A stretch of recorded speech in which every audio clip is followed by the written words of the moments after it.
Welcome to today's Explainer. We're diving into a highly complex and honestly pretty sobering scenario today, a systematic breakdown of a potential 2026 U.S. Iran conflict.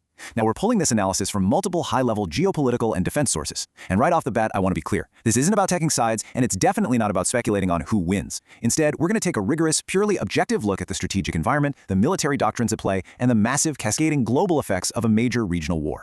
So, for the defense professionals, policy analysts, and international relations students tuning in, I want to pose this question to you directly, right up front. How exactly does a targeted military strike trigger a global systemic crisis? To really answer that, we have to look far past the surface-level battle reports you might see on the news. We need to dig into the underlying geopolitical mechanics, the rigid escalation ladders, and the core military doctrine that governs both actors in this incredibly high-stakes strategic calculus.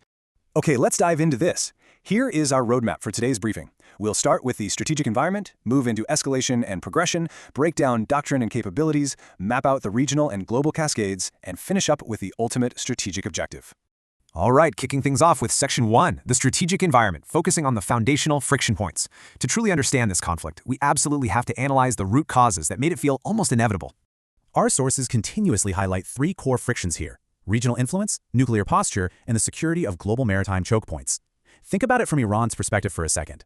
Their national security strategy is deeply scarred by the trauma of the Iran-Iraq War back in the 1980s, a time when they faced chemical weapons and severe international isolation. That historical memory heavily drives their current pursuit of strategic depth. They rely on a forward defense posture, which essentially means fighting adversaries well outside their borders before those threats ever reach Iranian soil. On the flip side, the U.S. and its allies view Iran's uranium enrichment operations and its sprawling network of regional proxies as an absolutely unacceptable threat, both to Middle Eastern stability and to the free flow of global commerce.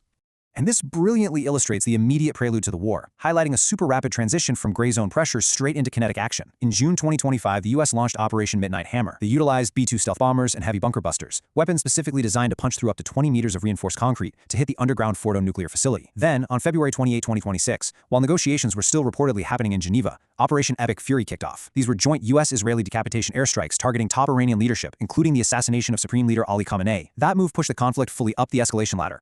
Which brings us right into Section 2, escalation and progression, mapping the rapid metastasization of the conflict. We really need to trace exactly how kinetic engagement spiraled so quickly. If we look at this clinically, the escalation was a terrifyingly fast compression of events.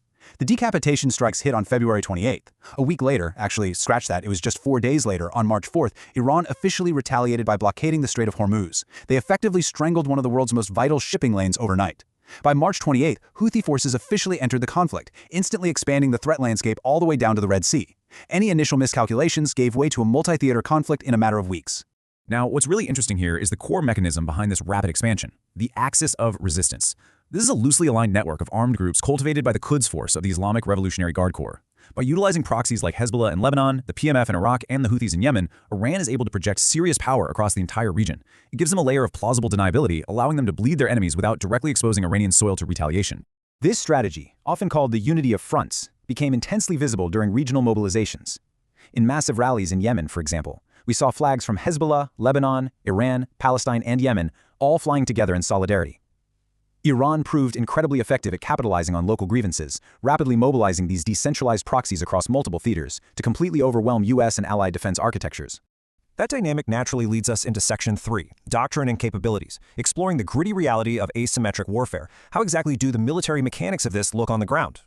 Well, we see a massive, stark contrast in military doctrine here. On one side, you have U.S. power projection. We're talking reliance on carrier strike groups, overwhelming air superiority, B-2 stealth bombers, and precision-guided munitions designed to systematically dismantle high-value targets.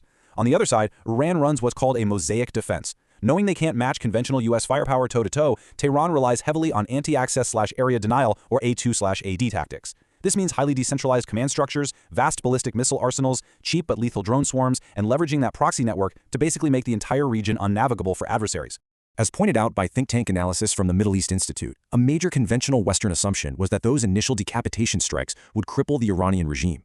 But that assumption completely failed to account for how deeply entrenched and transnational this militia network actually is. Instead of collapsing inward, Iran hardened into a garrison state, utilizing its decentralized assets to exact a massive bleeding toll on the region. And the scale of that toll brings us to our fourth analytical pillar, regional and global cascades, diving into the second and third order effects. Here is where we shift our focus away from the kinetic battlefield and look at the devastating macroeconomic fallout. $126. That was the staggering peak price for just a single barrel of Brent crude oil shortly after the conflict escalated. To put that into perspective, the closure of the Strait of Hormuz essentially stranded roughly 20% of all global seaborne oil. It triggered what the International Energy Agency called the largest supply disruption in the history of the global oil market. For everyday people, this meant an immediate, deeply painful spike in the cost of literally everything, from gas at the pump to groceries on the shelf. So the crucial point is that the economic damage went way beyond just the energy sector. The Gulf Cooperation Council's entire economic model faced systemic collapse within just weeks. Qatar Energy had to declare force majeure on their LNG exports, essentially freezing international contracts because of the extreme circumstances. Over in finance, U.S. 10-year bond yields spiked to 4.46%, triggering a massive global stock sell-off. The aviation sector saw regional airspace closures that completely halted global superconnectors like Emirates. And perhaps most terrifying of all, food security in the Gulf was totally shattered. 70% of imports were disrupted, and vital desalination plants, which provide 99% of drinking water for places like Kuwait and Qatar, were actively targeted by strikes.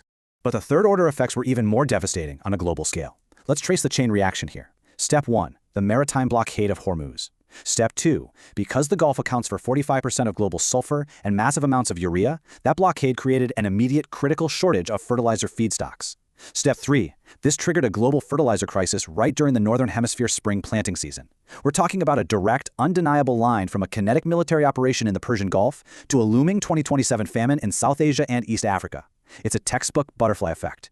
And of course, we can't ignore the domestic strain. As of June 2026, the estimated direct cost of the conflict to U.S. taxpayers stood at $113.3 billion. That massive price tag compounded existing stagflationary pressures, deeply impacting the wallets and stability of everyday citizens across Western economies.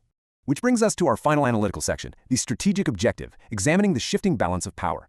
It's time to zoom out and evaluate how a conflict like this accelerates long-term geopolitical realignments.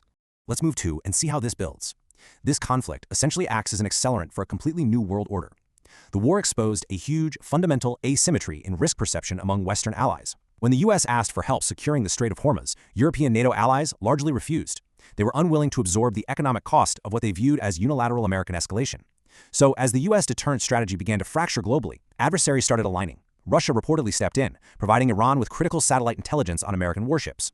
Concurrently, China, realizing just how vulnerable they were to maritime supply disruptions, rapidly accelerated their overland energy pivot toward Russia. The end result? The emergence of a highly consolidated Russia-China axis, utilizing Iran as a vital geographical buffer. It brings to mind a quote from a scholar at the Air University regarding Thucydides' trap. When a rising power threatens to displace a ruling one, the most likely outcome is war. In this broader context, Iran isn't just acting as a regional disruptor. Iran becomes the geographic linchpin in a much larger struggle over the Eurasian landmass. It's basically a proxy battleground between a unipolar world order led by the US and an emerging multipolar order anchored by Russia and China. Which leaves us with a final, highly provocative thought to ponder today. Despite the massive escalation we've mapped out, both sides theoretically have an interest in avoiding a total, apocalyptic war. A dynamic defense folks call the stability-instability paradox. But given the staggering economic cascades, the fractured alliances, and the heavily hardened proxy networks, we have to ask, will the belligerents actually find an off-ramp in time, or has the global order already irreversibly fractured? Thank you for joining us for this explainer, and as always, keep questioning the deeper strategy behind the